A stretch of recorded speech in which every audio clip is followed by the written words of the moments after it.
Good evening my YouTube family. तो आज मैं आपको अपनी जन्म कुंडली में जो 12 घर दिखाई देते हैं उसका कॉन्सेप्ट समझाने वाली हूँ। तो आज हम लोग बात करेंगे कुंडली के जो 12 हाउसेस हैं उसको हम लोग कैसे पहचानें। तो ये चार्ट में आप देख पा रहे हो, मैंने यहाँ पे मेंशन किया हुआ है first house, second house, third house, fourth house, ऐसा करके आप देख सकते हो 12th हाउस तक है। तो ये हमेशा फिक्स होते हैं, चाहे वो आपकी कुंडली हो या हमारी कुंडली हो या किसी के भी अगर आप चार्ट करोगे तो ये हमेशा फिक्स रहता है। तो चेंजेस क्या होते हैं, तो इसमें हम लोग बात करते हैं 12-9-12 का कॉन्सेप्ट। इसमें 12 घर तो फिक्स होते हैं, लेकिन जो 12 राशियाँ होती हैं और 9 ग्रह होते हैं वो कभी भी फिक्स नहीं होती, वो किसी भी घर में बैठ सकते हैं। ठीक है, जैसे कि आप दूसरी चार्ट में देखिए जिसमें फर्स्ट हाउस में मून एंड जुपिटर लिखा होगा। मून एंड जुपिटर, जैसे कि आप लोग जानते हैं जुपिटर अपनी खुद की राशि में बैठा हुआ है, मून बैठा हुआ है, ये दोनों का जब कंजक्शन बनता है तो गजकेसरी योग बोलते हैं हम लोग। ये किसी क्लाइंट की मेरी कुंडली नहीं है, ये बस मैं आप लोगों को समझाने के लिए बता रही हूँ। तो आप लोग देख पाएंगे अगर आप टोटल प्लैनेट्स को अगर आप काउंट करोगे तो वो 9 है, जैसे कि मून, जुपिटर और मार्स को देख लीजिए, राहु को देख लीजिए, सन, केतु, मरकरी, वीनस, सैटर्न, ऐसे करके हमारे पास 9 प्लैनेट्स हैं। और 12 जो हाउसेस हैं वो भी मैंने इस इमेज में भी मेंशन किया हुआ है, जैसे कि first house, second house, 7th house, 10th house. ठीक है, अब ये हाउसेस हमारे किस बारे में बताते हैं, मतलब हमारे बारे में क्या क्या बताते हैं। जैसे कि फर्स्ट हाउस को अगर हम लोग देखेंगे तो वो हमारे लगन के बारे में, मतलब उसको हम लोग लगन बोलते हैं, वो हमें अपनी पर्सनालिटी के ऊपर बताते हैं कि आपका पर्सनालिटी कैसा हो।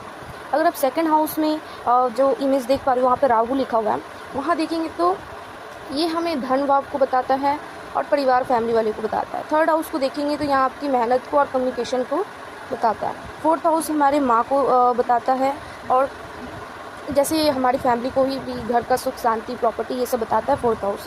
फिफ्थ हाउस में हमें अपने संतान के बारे में बताता है, हमारा स्टडी के बारे में बताता है कि हम कितना पढ़ाई कर पाएंगे। सिक्स्थ हाउस हमें बताता है कि आपको आने वाले टाइम में अगर यहाँ पे कोई प्लैनेट हो तो कोई बीमारी होगी या नहीं होगी, या जो दुश्मन होते हैं उनका घर ये रहता है सिक्स्थ। 7th हाउस से हम लोग देखते हैं शादी का, बिजनेस पार्टनर का। ठीक है, 8th हाउस में हम लोग देखते हैं सडन डेथ।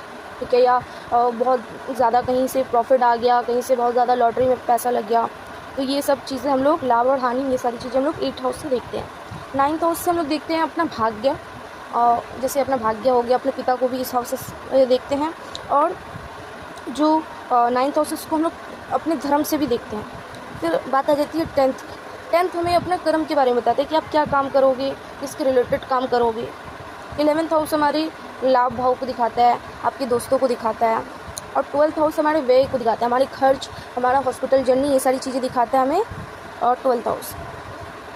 तो आप लोग देख पा रहे हो। अब मैं आपको प्लैनेट के कारक बताती हूँ, कौन से प्लैनेट किसके कारक होते हैं। जैसे मून को माँ का कारक कहते हैं, सन को पिता का कारक कहते हैं, वीनस हमारी वाइफ होती है, और सैटर्न को कहीं ना कहीं हम लोग सैटर्न और जुपिटर को अपने लिए जोड़ते हैं। ठीक है, और जैसे मार्स को हम लोग जोड़ते हैं अपने हस्बैंड के लिए, कोई लड़की की चार्ट है तो। राहु केतु तो आपको सबको पता होगा, ये एक पाप ग्रह है। और आज के लिए बस इतना ही। ऐसी ही डिटेल्स वीडियोस मैं लाते रहूँगी अपने चैनल पे और कुंडली के बारे में बताते रहूँगी।